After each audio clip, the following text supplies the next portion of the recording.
I never thought the people who owed me their lives would be the ones trying to end mine. My name is Helen. I am 67 years old, and I have seen enough in this lifetime to know exactly what love feels like and what dark truths silence hides. I worked as a nurse for 38 years, raising 2 children mostly on my own. I buried my devoted husband after cancer chewed him to the bone. It was a profound tragedy, waking up in an empty bed each morning and making coffee for one. But I survived that pain. It wasn't the agonizing loneliness that truly killed me. Rather, it was watching my own children slowly become cold, unfeeling strangers. They thought they could eventually erase me for a financial payout, assuming I would slip away quietly, powerless, and forgettable. They were wrong. They were about to learn what a mother does, not when she is hurt and defeated, but when she is fully ready to fight back. You don't get a headstone for the quiet grief of losing living children. My daughter Monica used to call every Sunday. We would talk about her job at the bank, her 2 young boys, and her husband Greg, a man I merely tolerated. Over time, however, those warm calls dwindled to rushed texts and eventually to absolute nothingness. My son Ethan was even more emotionally distant. He only showed up twice a year, once for Christmas and once for tax season. I was only good for baking and deductions. During his visits, he would constantly glance at his watch and always make an excuse to leave early to beat the traffic, but I kept my peace. That is simply what mothers do. We endure and we love, even when it deeply hurts. Then, one ordinary day, everything shifted. Monica showed up at my house out of nowhere, entirely unannounced. No warning, just a knock at the door and a big smile, acting as though she had not completely ignored me for months. "Hi, Mom. Just thought I'd stop by and bring you some of those lemon scones you love," she cheerfully said, holding a bakery box that smelled faintly of citrus and heavy guilt. Surprised but eager for connection, I let her in, genuinely thinking it was nice to see her face again. She went to the kitchen and made chamomile tea, my absolute favorite, and we sat at the dining table just like we used to. We talked about nonsense, the changing weather, the garden, her kids' hectic soccer schedules. But she was oddly, persistently cheerful. She kept asking probing questions. Was I feeling tired? Was I worn out? Did I need help paying for things, and did I have a concrete will in place? Something about her voice felt off. It was too sweet, far too rehearsed, exactly like she was trying out memorized lines from a script. That evening, the true nightmare unfolded. Without warning, my stomach started twisting and burning with an intense fire. My vision blurred into a dizzying haze until I lost my balance, collapsed in the hallway, and hit my shoulder hard against the wall. Panic immediately set in. I remember crawling desperately across the floor to the phone, dialing 911 with trembling fingers, and slurring my frantic words through clenched teeth to get help. At the hospital, the medical team worked quickly. They pumped my stomach and grimly told me I was incredibly lucky I got there in time. One perceptive nurse muttered that it could have been something specific in the tea. It was a subtle poison, nothing explicitly lethal on its own, but highly dangerous and potentially fatal when combined with my daily heart medication. A trained pharmacist would certainly know that. So would someone married to a banker who used to date a pharmacy tech. The final puzzle pieces fell into place entirely by accident a month later. I had gone to the bank to update my will. A careless clerk made a simple error and left the wrong document inside my personal folder. It was a comprehensive life insurance policy I had never approved, bearing a forged signature that clearly wasn't mine. Someone had secretly insured my life for a massive payout, and they hadn't told me a single word about it. They arrogantly assumed I wouldn't notice. They thought I would simply die from the accidental mix of chamomile tea and medication, leaving them to collect the quiet payout without raising suspicions. But I survived. I sat staring at the fraudulent papers in my hands, fully realizing the dark gravity of their betrayal. My own flesh and blood had callously put a price tag on my head. They miscalculated terribly. I was going to be their ultimate reckoning. Then came the second visit, and that is when everything began to unravel. Monica came back 4 days later, this time with Ethan. There was no warning again, just the sharp ring of the doorbell at 9:12 a.m., treating me like I was a patient they had scheduled into the middle of their lives. "Mom," Ethan said, using that phony voice he reserves for courtrooms and condolences. "We've been worried." That word, worried, felt almost laughable. They sounded worried like I was a burden, not a mother. They treated me like the woman who had packed their lunches and held their heads during fevers had somehow become an inconvenience to manage. I invited them in because I wanted to watch them lie up close. Monica immediately started pacing the kitchen, offering to tidy things up. Ethan stood near the window, flipping through papers like he was about to read me my rights. I could vividly smell the performance coming before it even started. "We were thinking," Monica began, "maybe it's time to set some things in place just in case." She looked at me intently. "You've been through a lot, Mom. That fall, it scared us." The sheer audacity of referencing the fall caused by their tea made my blood run cold. Ethan chimed in. "Just some light paperwork, power of attorney stuff, health proxies, so we can step in if something happens." He said it like he was doing me a massive favor, like signing over my life was just part of growing old gracefully. I said nothing. I just nodded and let them talk, watched their hands, and tracked their eyes without blinking once. They had brought documents with them. Clean, crisp, pre-printed forms in folders marked with my name, with no lawyers or notaries present, just pre-filled blank spaces waiting for my signature. I asked for tea and made it myself, and while the kettle boiled, I glanced at the paperwork. Page 4 of the packet was a revised life insurance beneficiary update signed yesterday, dated, stamped, and notarized by a man I have never met. When I returned with the tea, I smiled. I smiled not because I was happy, but because I had already decided they would never inherit a single cent of my pain. I played along, telling them I would think about it, and that I would call a lawyer to go over everything just to be sure. They nodded, their masks still securely on, not realizing their show was already over. They finally left, clearly disappointed that I did not cave right then and there. Monica gave me a hug, and during the embrace, I felt her hand linger near my coat rack, the one where I keep my keys. After they drove off, I checked the security camera I had installed 6 years ago but never mentioned. I caught her red-handed, sliding my spare house key into her purse, smiling. I should have cried or screamed, but at that point, I wasn't even angry. I was completely focused. I called a lawyer that same afternoon, my old friend Sandra, who had helped me set up my will back when Henry died. She answered on the second ring, and I told her everything, not in tears, but like a woman building a case. By 6 p.m. that evening, I had canceled the fake insurance policy. I had my accounts frozen and red-tagged for unauthorized access attempts, and Sandra started preparing a cease and desist. We made a new will, a secret one, where I changed every single beneficiary. I put my name on every title deed that mattered. I wasn't scared anymore, I was insulted. And insult is the one thing I do not forgive. The next phase required returning to my roots. I went to the one place they would never expect me to go, the bank where I used to work. Old habits do not die, they wait.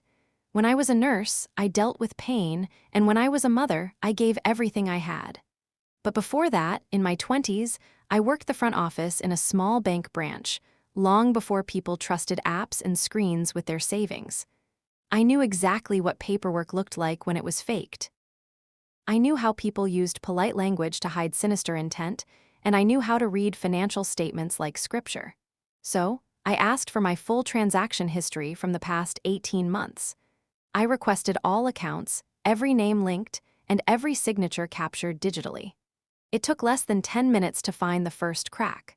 On June 14th of last year, months before the tea incident, Monica had scheduled an insurance consultation in my name. She didn't just schedule it, she attended it with a woman named Carla Stevenson. I did not know Carla, but I had her employee ID, her office address, and a copy of a typed letter requesting emergency beneficiary designation due to mental decline. The letter was signed with my name, but I never typed that letter, and I sure as hell didn't sign it. I held the fragile paper in my hands and fully realized this plot had started long before I fell sick, before Monica's fake tea party. This wasn't a mistake, it was a strategy. I printed every single document and took it home. That night, I pulled out my old metal lockbox, the one containing Henry's medals, our our wedding certificate, baby photos, and receipts no one else thought I would keep. Inside, I found something I had not looked at in decades: my husband's old journals, notes he took while bravely battling cancer. In one entry, barely legible through his shaky handwriting, he wrote, "If anything happens to me, make sure Monica doesn't get close to Mom's estate. She's slippery." That single sentence hit me harder than the hospital fall. Monica had always been Daddy's girl, but he saw right through her even when I didn't. Suddenly, I remembered small things I had previously ignored. I remembered the way she always insisted on handling the bills when Dad got sick. I recalled how she enthusiastically offered to digitize my documents the year after his death, and the chilling time she jokingly asked what kind of casket I wanted just in case something happened. I had tragically mistaken her cruel manipulation for concern. Driven by this new reality, I spent the next day calling every utility, every service account, and every investment name I could possibly remember. By the third call, my darkest fears were confirmed. My name had been switched to consignor status on a mutual fund I started 15 years ago. Unbelievably, it was now listed under Ethan's primary control. That was the precise moment the heavy grief finally left my body. They weren't just circling like vultures, they were actively carving pieces of me out while I was still breathing. But what they fundamentally did not know is that I had something they didn't. I had time. I had silence. And I had absolutely nothing left to lose. That night, I sat alone in my quiet living room with the main lights off and candles lit. I poured myself a glass of wine and opened my journal. Not the superficial one they knew about, but the real one. It was the private journal I started the day after Henry died, the one I kept hidden under a loose floorboard beneath the hallway rug. I flipped slowly through the emotional entries, and with every single word, I remembered exactly who I used to be. I was not just a mother, not just a widow, and not just a woman they confidently thought was past her prime. I was a survivor. Holding my pen tightly, I began meticulously writing the new version of my story. This time, there would be no edits and absolutely no mercy. Because if my own children wanted to erase me from existence, they were about to brutally learn that I knew how to disappear, too. 2 weeks after my silent realizations, everything changed without warning or a single phone call. The slow unraveling of everything I thought I had left began with a simple trip to the pharmacy. The clerk scanned my card, frowned, and informed me that my insurance had been canceled the previous week. She showed me the screen, which revealed that a termination request had been submitted online under an IP address I didn't recognize, complete with notes stating the patient had moved to assisted care. I walked out with nothing, not even my vital blood pressure medication. When I got home, I tried to log into my utility accounts, only to find access was denied. My bank account was locked for suspicious activity, and my phone plan had been quietly transferred to a family plan under Ethan's name. They had systematically seized every cord that kept me connected to the world, attempting to erase me in real time. That evening, the doorbell rang, and a woman in blue scrubs stood outside holding a clipboard and a badge that read Serenity Pines Transitional Living. She told me she was there to assist with my move, explaining that Monica had arranged for me to be transferred into a private care facility due to alleged early dementia and memory lapses. I stared at her coldly and asked if she saw a suitcase on my porch or a signed form saying I had agreed to leave. When she nervously answered no to both, I suggested she get off my property before I called the police. She left without another sound. Sitting in the dark that night, with no phone, no internet, and no accessible money, I realized my own children had tried to move me like luggage, drug me, and steal my life while I was still breathing. I refused to go gently or hand over my dignity to people who smiled while poisoning me. The next morning, I walked to the public library, logged into my backup email from a secure computer, and forwarded all the confirmation of forged documents and IP logs to my lawyer, Sandra. I then reached out to 2 old friends from the hospital, one retired and the other currently working for Adult Protective Services. I wasn't calling them for help. I was strategically building witnesses. By sundown, I had new locks installed, motion detectors set up, and most importantly, a notarized affidavit of mental clarity signed by 3 medical professionals. I was done hiding. I knew I couldn't confront them with hysteria or act like the confused old woman they expected to walk all over. Instead, I started building my revenge quietly and precisely, like a woman setting up a chessboard. For years, I had let them subtly gauge my sharpness with vague questions, letting them think they were still ahead. Now, I reversed the surveillance. I planted hidden voice recorders in the vents, set up motion alerts, and placed a tiny microphone inside the family photo frame on my mantle, the exact spot they always stood near when they visited. I wanted undeniable proof, not just for the courtroom, but for my own closure, to capture the tone of their voices when they thought I wasn't listening. Next came the financial whiplash. Monica and Ethan had always assumed my accounts were merely average, just enough to cover standard retirement expenses.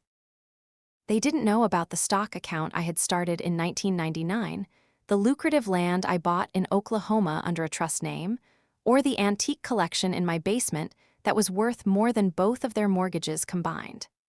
I began rapidly liquidating these hidden assets and moved the funds into heavily protected accounts. I created a donation trust in my name, the Harper Women's Emergency Relief Fund. The brilliant irony was that the children who tried to kill me for a payout were now legally excluded from touching a single cent, as the money now belonged to a public fund designed to help abused women escape their families.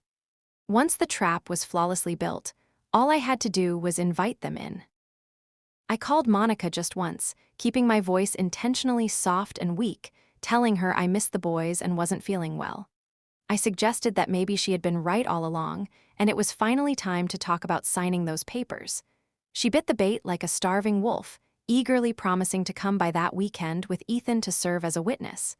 Before hanging up, I delivered one last sentence, making sure it burned deeply into her memory. "Bring the tea again, sweetheart," I requested. "I haven't had it since the last time you were here." She hesitated for a moment, but agreed, completely unaware that this time I had already written the ending. They arrived on Saturday, mid-morning, dressed in pastel, like they were showing up for brunch, not an ambush. They brought the lemon scones again and, of course, the chamomile tea. I greeted them with a blank expression and a soft voice, playing the part of a defeated woman who wouldn't question anything. They bought it completely. Monica poured the tea herself, carefully unwrapping the tea bags she had brought with her, keeping them just out of full view. She handed the cup over like an offering. I didn't take a single sip. Instead, I placed it gently on the side table near the old family photo, the exact frame holding the tiny, hidden camera and running microphone. "I'm so glad you both came," I said smoothly, noting there were just a few things to clear up before going over the paperwork. Monica smiled far too widely, assuring me they were just there to help. I turned my gaze to Ethan and asked him about his financial firm. He proudly nodded, bragging about their big client portfolios. I abruptly interrupted him. "I just wonder what your clients would think if they knew you helped forge legal documents to claim your own mother's assets while she was hospitalized," I stated coldly. He blinked in shock. I laid out my hand. I had copies of everything, including emails, IP logs, and screenshots. I told him I could trace everything from the fake insurance policy to the unauthorized bank logins made while I was sedated. Monica went completely pale, stammering that I was confused and needed help. I leaned in close and asked her if she was confused before or after she asked a notary to verify a forged signature from a hospitalized woman. She tried to laugh it off as a nervous mistake. I told her the only mistake she made was assuming I was too old to notice my own tea tasted bitter. Slowly, I reached beneath the side table, pulled out the small black recorder and pressed play. Monica's recorded voice filled the room, bragging to her husband that I was half gone and would sign anything placed in front of me. Then came Ethan's voice, chilling and absolute. "No, don't use too much. She needs to feel sick, not die right away. It has to look natural." A thick, sticky silence hung in the air like smoke. I didn't say a word. Monica stood stammering that the audio was edited, to which I simply asked if she wanted to test it in court with my lawyer. Their stunned silence told me everything I needed to know, and Ethan began backing toward the hallway. Before they could completely escape, I handed them one final envelope. Inside was a copy of the formal complaint sent to the insurance board alongside a copy of my new will. I told them there was no need to read it then, but they needed to know they were completely out. No appeals, no loopholes, and no visits. They rushed out the door without hugs or goodbyes, staring at me like they didn't recognize me. I felt incredibly peaceful because I didn't recognize them either. The fallout was nuclear, and I didn't have to lift a single finger. Sandra filed a formal criminal report with the district attorney's office, and within a week, both of my children were served. Monica, whose entire life was built on fake smiles and PTA awards, had her illusion shattered as news broke of her elder abuse investigation.